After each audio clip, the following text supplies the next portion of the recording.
In all his endeavors, Count Roger was guided by divine providence, his actions reflecting the will of God, leading to victories that astonished both allies and foes. Chronicler Geoffrey Malaterra, in his work entitled On the Deeds of Count Roger of Calabria and Sicily and of Duke Robert Guiscard, his brother.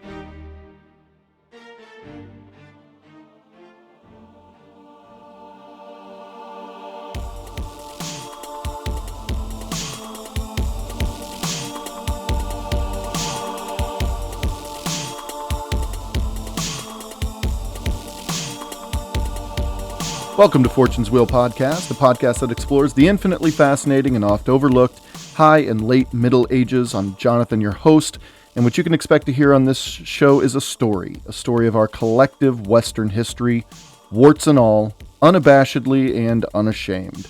And I am very happy you're all here. Now this season, or Bend in the Narrative as I like to call it, is called All Roads Lead to Clermont. And it attempts to bring us up to date on the West leading up to the call for holy war.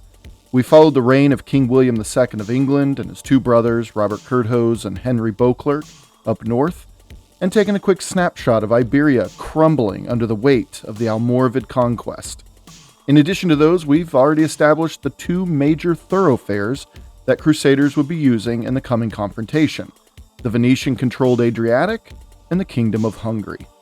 And with this episode, we will check in on southern Italy once again, as in the wake of Guiscard's death, power over the old man's duchies, Apulia, Calabria, and Sicily, weren't a foregone conclusion.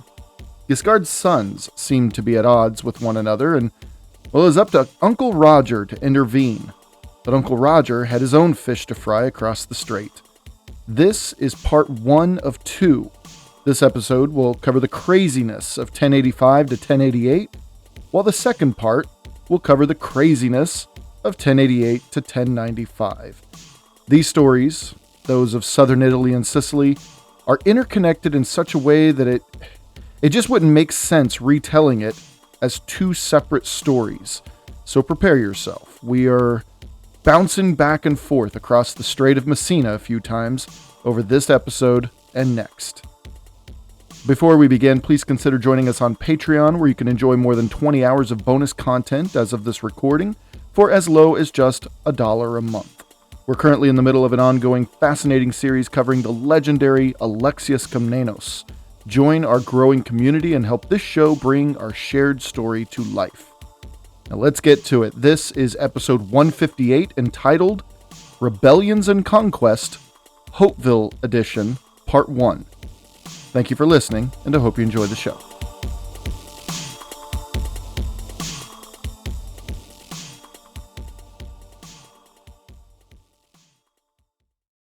Imagine this. You're the son of the legendary Robert Guiscard, the scourge of Calabrians, Saracens, and Byzantines, destroyer of polite diplomacy. That in and of itself is an incredibly difficult place to find yourself in. We saw up in Normandy how difficult the sons of William the Conqueror saw filling Pop's shoes was. Well, it's pretty much equivalent for the sons of Guiscard down south. When married to Albarada of Buonalbergo between 1051 and 1058, Guiscard fathered a son named Mark in 1054. Mark was the apple of his father's eye and was given the affectionate nickname of Bohemundus Gigas, after the legendary giant of lore, shortened to Bohemond, which is what we, and all of history, knows him as. Bohemond was set to inherit his father's entire domain, including, at the time of his birth, Calabria and Apulia, but would one day, in Bohemond's teens, officially add Sicily to his growing list of duchies. Bohemond was, well, as his name implies, a giant of a baby and a giant of a man, just like his father, and he spent years by the old man's side.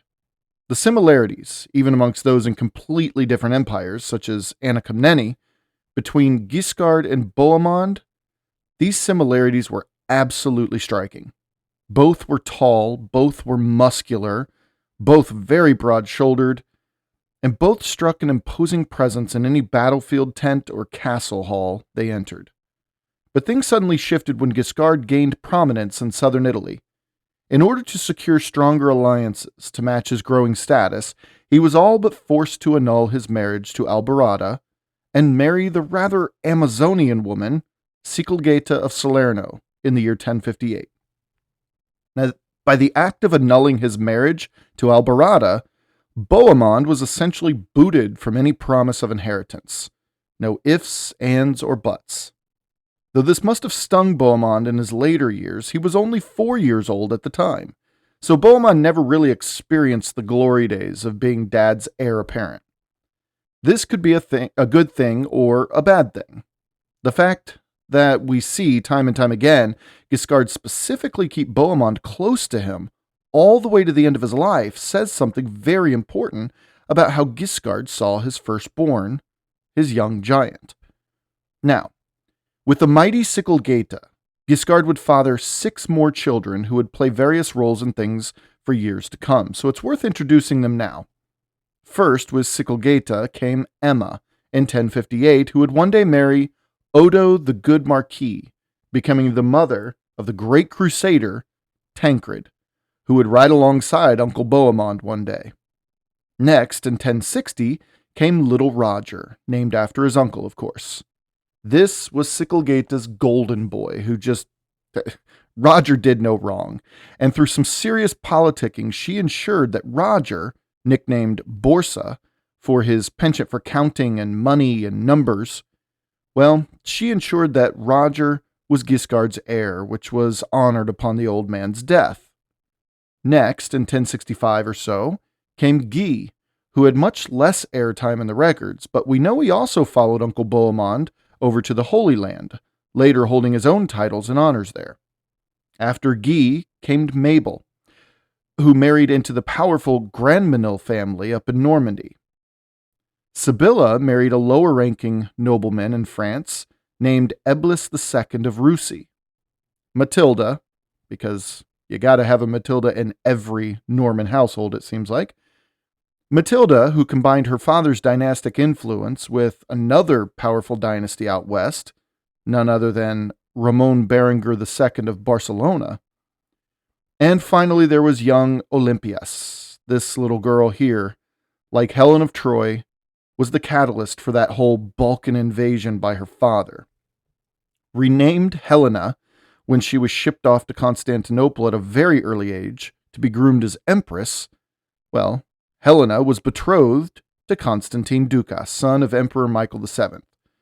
And, well, we know how that all turned out. And who was the one left out in the cold? The eldest son, Bohemond. And when Pops died, Bohemond was back in Apulia, in the city of Salerno, resting after falling ill months earlier with the same bug half of Guiscard's army fell to, including the old man himself, most likely. Now, upon hearing the news of Guiscard's death, young Roger Borsa knew his first move was to abandon the cause in the Balkans and get his butt back to Apulia before news arrived in Salerno. Now, sure, the nobility had already sworn fealty to him as Guiscard's heir, but Normans were a fickle bunch, in the north and in the south. If Bohemond caught them in the right mood, there may easily be a new duke by the time Borsa reached the Italian shores. As Richard Brown writes in his book, Count Roger of Sicily, Portrait of a Ruler, quote, Roger Borsa was fully aware of the ambitions of his half-brother Bohemond. On his father's death in July 1085, Bohemond left Salerno and took refuge with Jordan of Capua, who assisted him in the rebellion against Roger Borsa. End quote. So we see some battle lines already being drawn immediately upon Guiscard's death. While Roger Borsa hurried back to Apulia to head off Bohemond's bid for the duchies, let's shift our attention to Sicily for a moment. I warned you earlier, we're going to be bouncing back and forth. Now, we can count on the fact that the older Roger was certainly in tune with the simmerings of rebellion between his nephews, so his attention was certainly there. But where did he stand? Well, in hindsight, Count Roger, no doubt, would have benefited from a strong ruler like his brother at the helm of all 3 duchies, this being without question Bohemond. He was, after all, a man of honor and dignity, though. Years earlier, Count Roger swore an oath to Guiscard to ensure Borsa would assume his entire domain, his estates, his land, and his supporters even. Despite what he felt, Count Roger was determined to see that promise through. Count Roger of Sicily threw his now considerable weight over to Roger Borsa. Bohemond didn't take off for Capua because Borsa was returning. Bohemond got out of the way of Uncle Roger and his army. But Roger was juggling a couple things at the moment. See, the year before all this has happened, back in September of 1084, it's no surprise that Muslims in Sicily, though those few remaining pockets who still felt rebellious, that is, well, it's no surprise that they decided to play while the cat was away. Chronicler Geoffrey Malaterra wrote, quote, Bernavert prepared ships at Syracuse and sailed with his fleet to Nicotera, which he sacked and reduced to rubble, end quote. Nicotera, if you remember, is a Calabrian city on the top of the foot of Italy's boot. Malaterra added, quote, he took away everything which he possibly could and carried off all the men and women as prisoners. He then went to Reggio, destroyed the church built not far from there in honor of St. Nicholas, and also one at another site in honor of St. George, trampling the holy images underfoot and defiling them, and carrying away the vestments and sacred vessels to use as his own, end quote. Now, Reggio is a major Calabrian city on the bottom side of the foot, for the record. So, Muslims led by this guy named Bernavert sailed all around the foot of Italy, having their way with the coastal cities governed by Count Roger of Sicily. Not a smart move, if you ask me. What's more is that they ran roughshod over Christian holy places and sacred objects. But Malaterra wasn't finished with Bernavert's Italian piracy. Quote, he then went further and attacked a nunnery, which had been dedicated in honor of the Blessed Virgin Mary, Mother of God, at a place called Rocca Asini, near Squillace. He ravaged the kidnapped nuns and wickedly defiled them, end quote. Pretty rough stuff. Now, around the 1st of October, 1084, Count Roger ordered a fleet to assemble and be assembled. By May 1st, 1085, he set sail with this new fleet to deal with these Muslim pirates. Before setting sail for Syracuse, Roger sent a message to his son Jordan back in Sicily to gather every fighting man he could and meet him outside of Syracuse. After a 3-day journey, stopping each day at Taormina and Longina the first 2 nights, he met his son outside of Resalix on the 3rd. While Roger and Jordan discussed the plan with their highest officers, they ordered one, quote-unquote, Philip, son of Gregory the Patricius, says Malaterra, to sail into the Saracen fleet anchored outside Syracuse as if he was sailing a Saracen ship. So a bit of spy work here. We're told this Philip and his sailors he chose were fluent in Arabic, so that helped. He reconnoitered the fleet and returned the next day with loads of valuable information. Malaterra is pretty specific here, telling us it was a Saturday when Philip returned and encouraged Roger and Jordan to move forward quickly. Roger readied the fleet and Jordan readied his land forces, basically cavalry.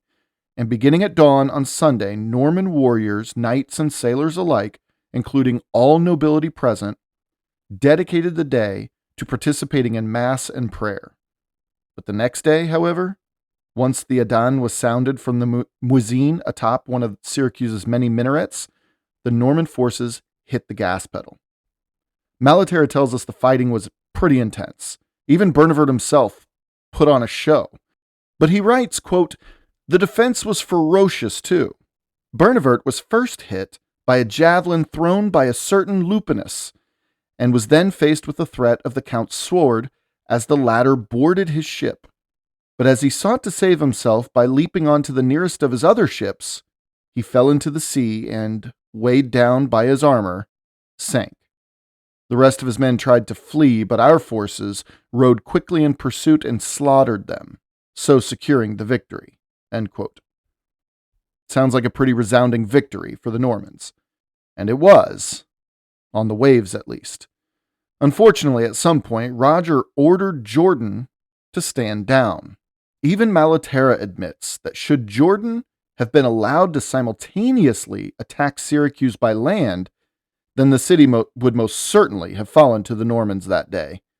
There's no way to know for sure, obviously, but it's not a bad hypothesis. Unfortunately, Count Roger was forced to watch the Syracusans rally and set up their defenses, preparing themselves for a siege if need be. And a siege is what they got. During this time, however, the cowardly nobility in the city snuck out and escaped to the town of Nato, further south, leaving the Syracusans on their own with no real leadership. Both Bernevert's wife and son were said to be a part of that noble group to escape. The city of Syracuse fell shortly after this to Count Roger, and Syracuse, by 1086, was now in Norman hands. That was a major blow to Muslim power on the island. Now, warning, this next part is going to come out of left field, but I want you to experience it the same as I did as I was reading through these records. So, sometime while Count Roger was besieging Syracuse in 1085, the Pisans, of all people, took a huge fleet down to North Africa itself. Yeah, they went way down south. And the Pisans apparently were still pining after Count Roger's recognition after being rejected years earlier. They attacked and even captured Emir Tamin's capital, says Malaterra. And when they did that, the Pisans actually contacted Count Roger to take over the capital himself. They were giving Count Roger a North African mainland stronghold. The Pisans wanted him to have it.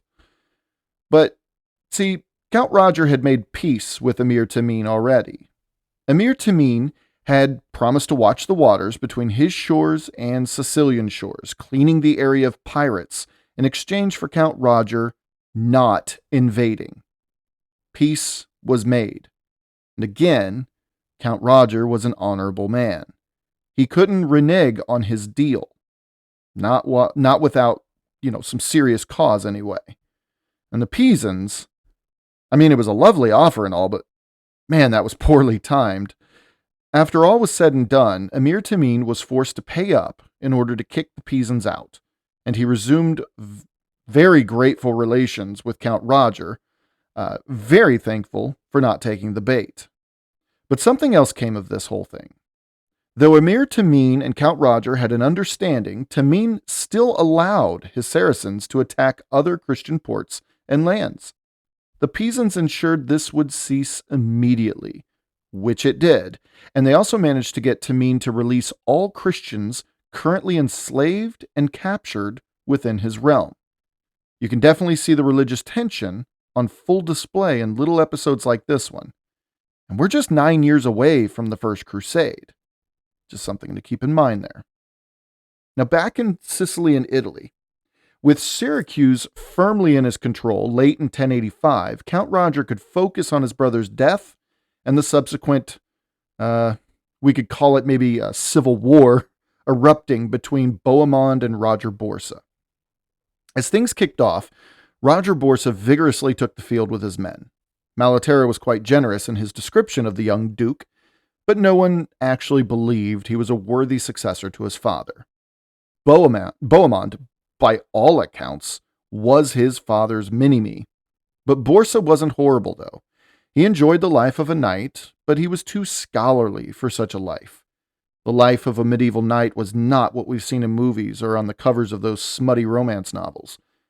Sure, they wore amazing armor and were highly skilled in various arts, but they were also rough men.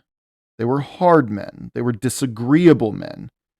And they were deadly men.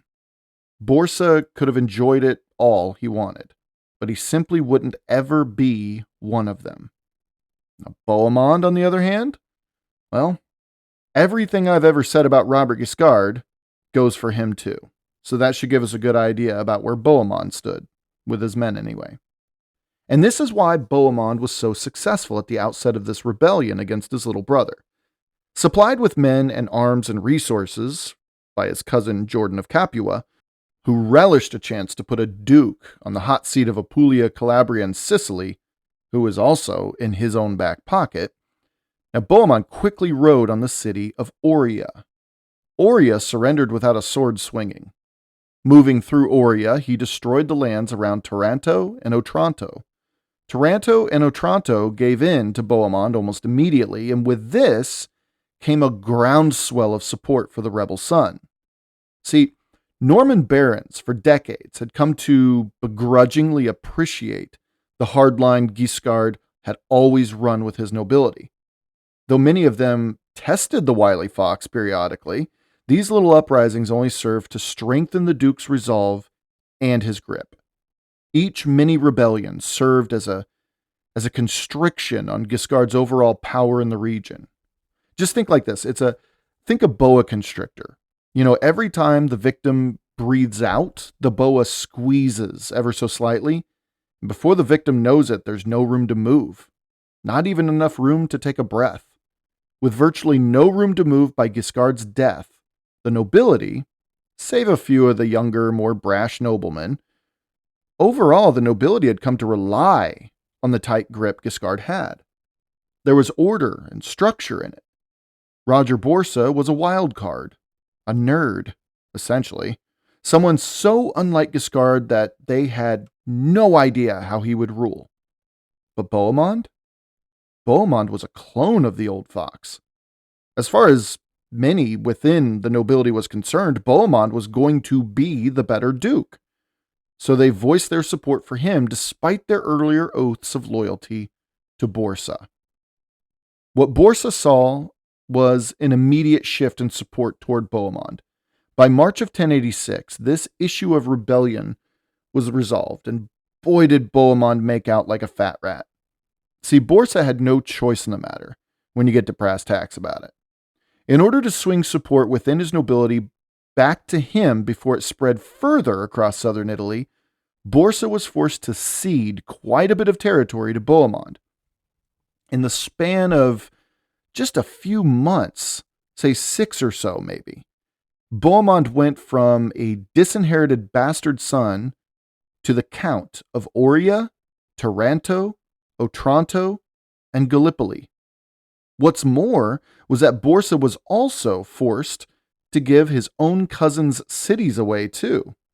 His cousin Geoffrey of Conversano, a wealthy and connected landowner of Apulia, Borsa forced Geoffrey of Conversano to give Bohemond his cities of Conversano, Montepeloso, Polignano, Monopoli, Brindisi, Lecce, Nardo, Castellana, Casabolì, and Siciliano. Richard Brown writes, quote, Bohemond was no longer a landless noble, but in a short space of time had become one of the most powerful lords in southern Italy, despite the best efforts of his brother. End quote. Bohemond's rebellion of 1085 to 86 was a resounding victory.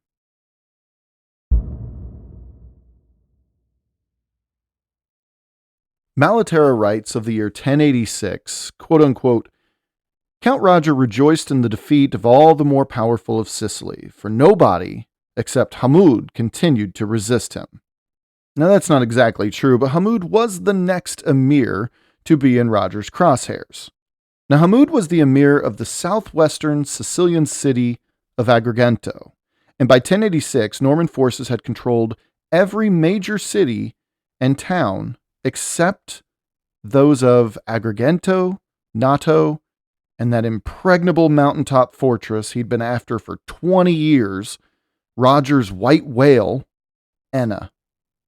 Agrigento was one of the last major cities, though, to be held by Muslims, and it faced North Africa to boot, so despite the peace brokered between Count Roger and Emir Tamim back on the mainland of Africa, it was still an open wound in the otherwise healing Norman island.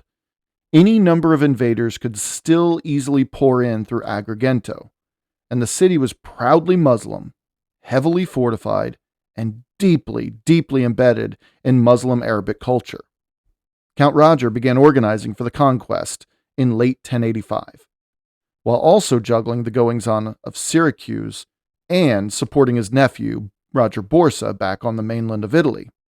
By early spring of 1086, with Syracuse dealt with and Borsa making peace with Bohemond, Uncle Roger decided to move on Agrigento.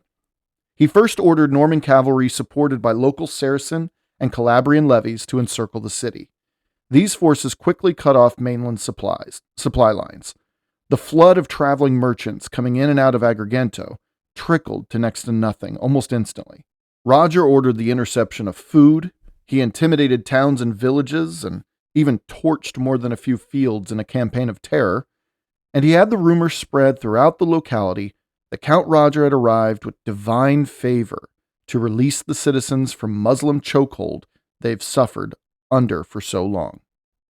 Inside Agrigento, hunger set in fast and bodies began piling up. By now, you should know the story. This, of course, induces panic and fear and even disease. One Arab chronicler even reported many residents resorting to eating their own dead as a means of sustenance.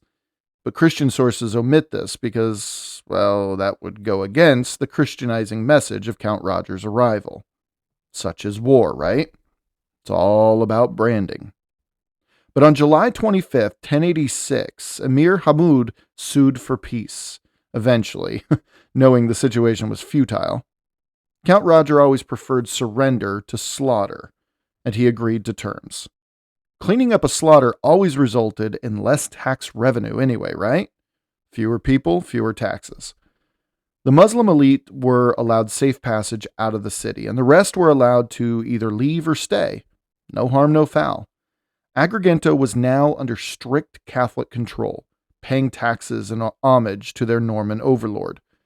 Now that said, Muslims were still allowed to keep their practices and their mosques as part of Count Roger's island-wide policy of tolerance and cultural cohesion, something that would eventually make Sicily a hallmark of medieval kingdoms. Roger installed a Catholic bishop immediately in Agrigento. He left a stout Norman garrison there, and he flooded the area with Italo-Norman settlers and redistributed the land amongst Christians and Muslims alike. And he went on a building campaign Latinizing the city for the rest of time. Malaterra writes, quote, "Meanwhile, he arranged matters in the city as he chose, furnished it with a very strong citadel, and surrounded it with a rampart which he strengthened with towers and bastions." End quote. Malaterra added that Roger pushed outward as well, gathering into his grip the towns of Platani, Muxaro, Guastanella, Sutera, Ras el Bafar, Micolusa, Naro, Caltanissetta, Licata, and Remunice, showing us that the cities weren't just islands of people. Each city taken required taking all the supporting towns and villages in the area as well. Though Muslims could still live peacefully within Agrigento and Sicily as a whole, the message was clear. Sicily was Christian. Sicily was also firmly Hauteville as well. And after Syracuse and now Agrigento, Count Roger felt like he was riding a tsunami of success that simply couldn't be stopped. He felt good. He felt really good.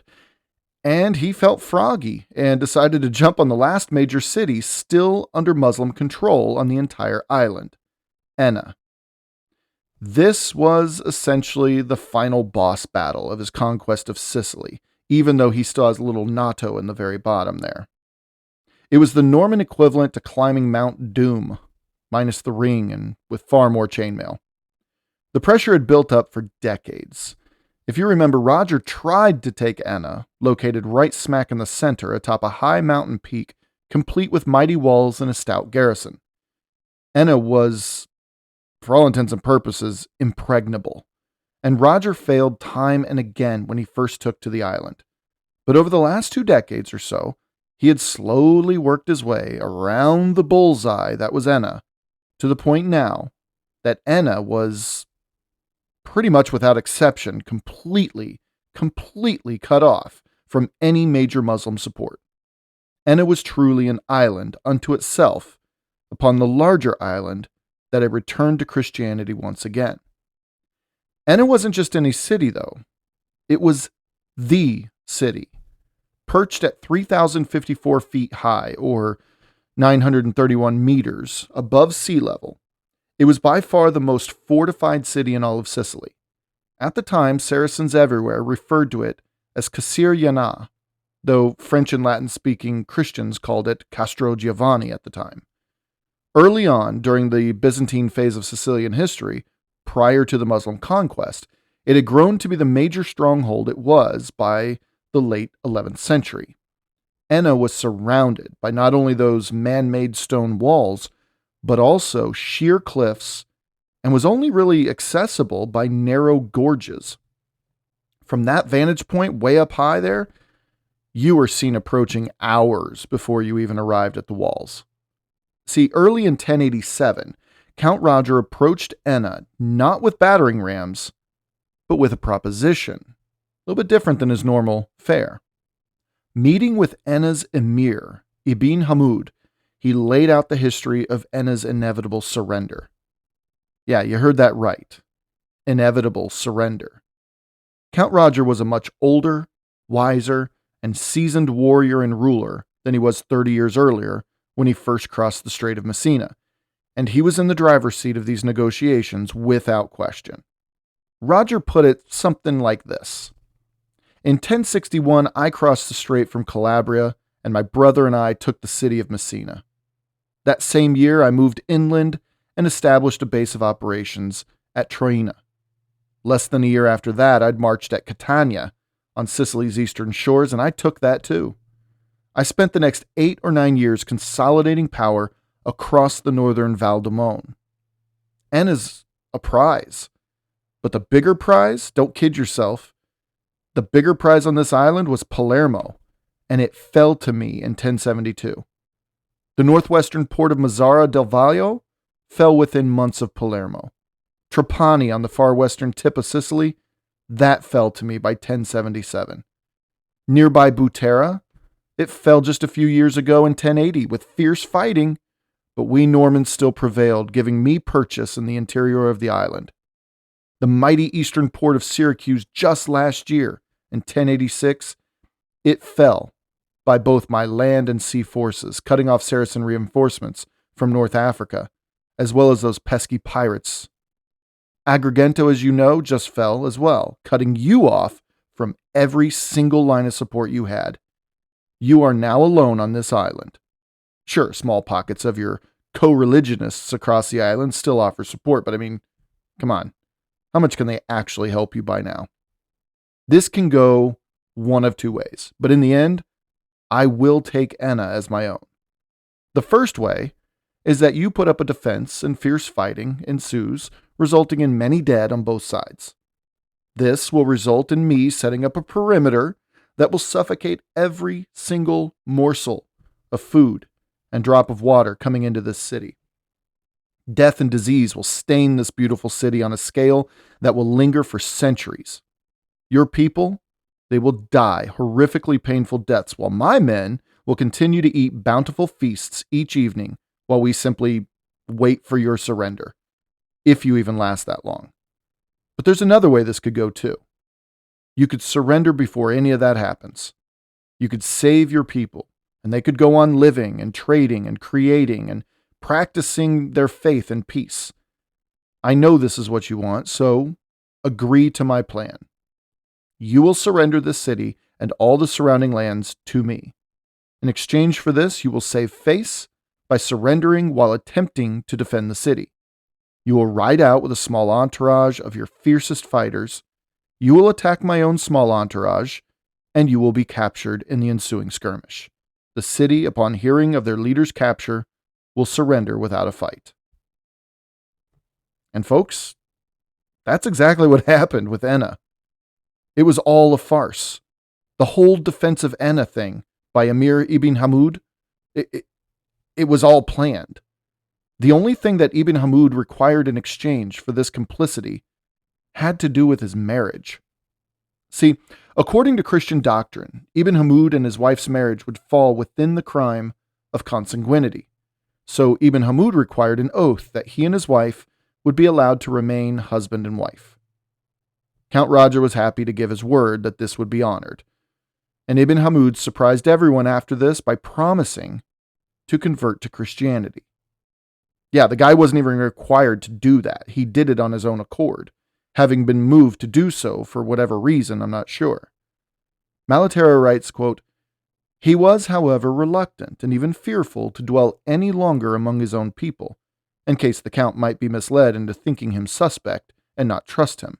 And so he asked the Count for land in Calabria, in the Melito district, that would be sufficient for his maintenance. The Count willingly granted this, and he moved there. And thereafter, during the course of a long lifetime, he showed irreproachable conduct, free from any treachery toward our people." End quote. After decades of giving Count Roger fits, Enna was handed over just as his plan had laid out. It worked to a T, and Enna was quickly returned to its Christian roots as it was before the Muslim conquest of Sicily. Only this time, it wasn't the Byzantine Eastern Orthodox Church at the helm. Rather, it was the Catholic Church that oversaw the spiritual life of the city.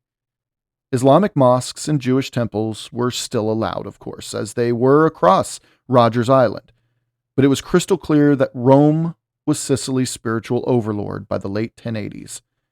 And with the fall of Enna, the only remaining pocket of note was the small town of Noto on the southeasternmost point of the island, where the Saracen nobility of Syracuse had fled years earlier.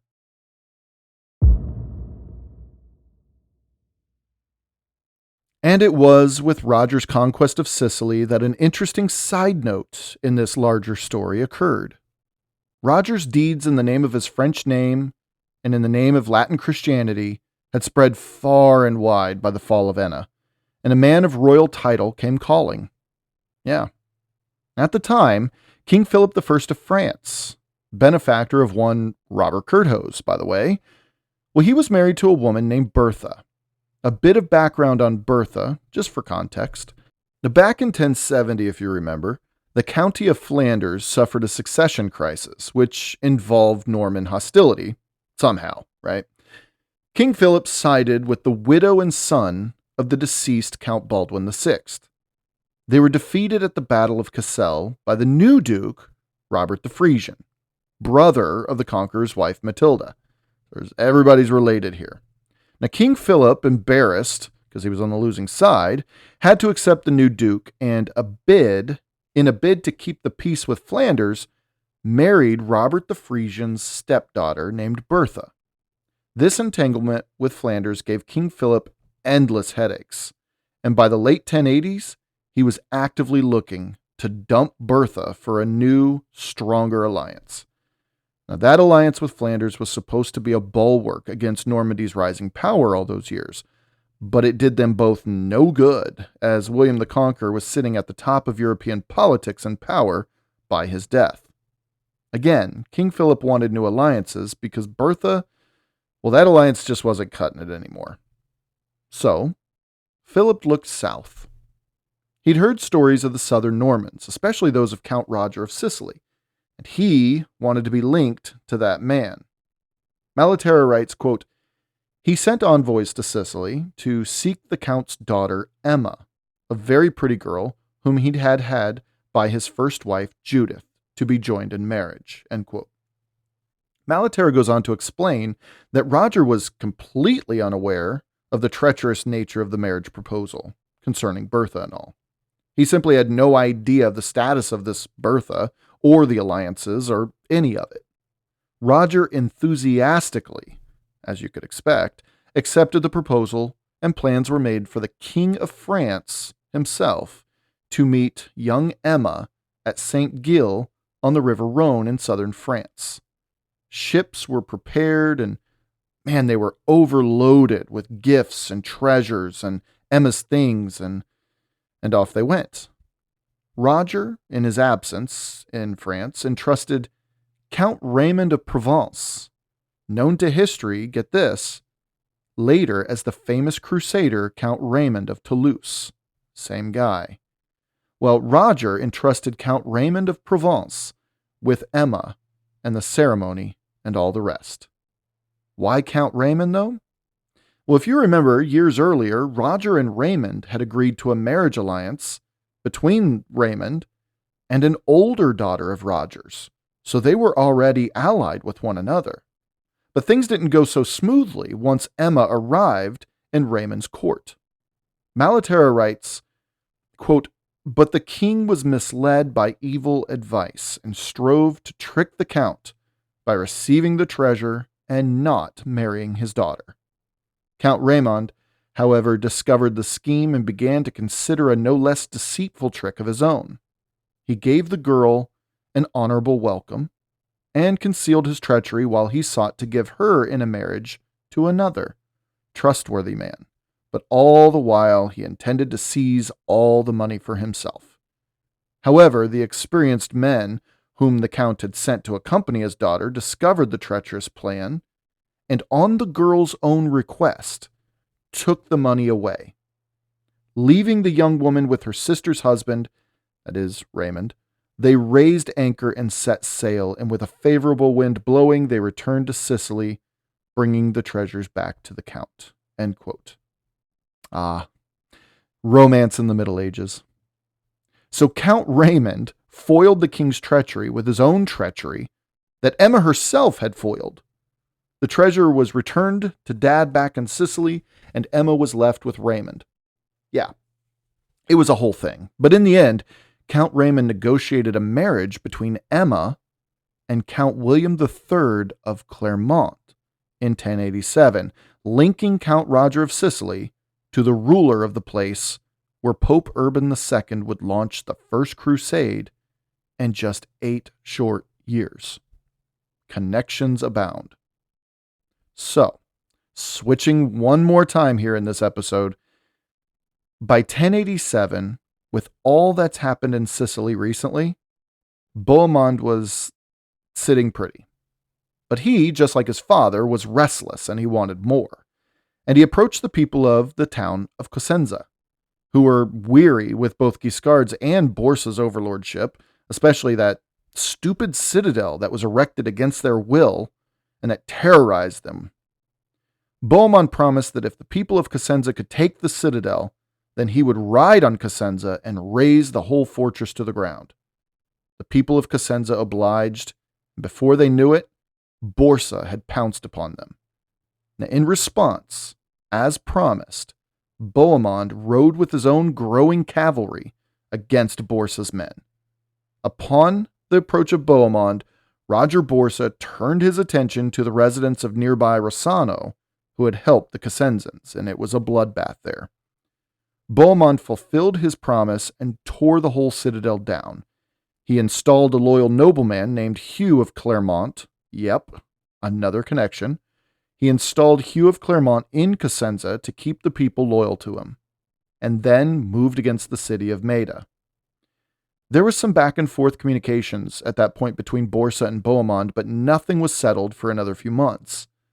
By that time, Bohemond had retired to Taranto for the winter of 1087 to 1088, and Borsa realized he was once again not in a position to negotiate favorable terms, so he simply conceded both Cosenza and Maida to Bohemond in exchange for peace.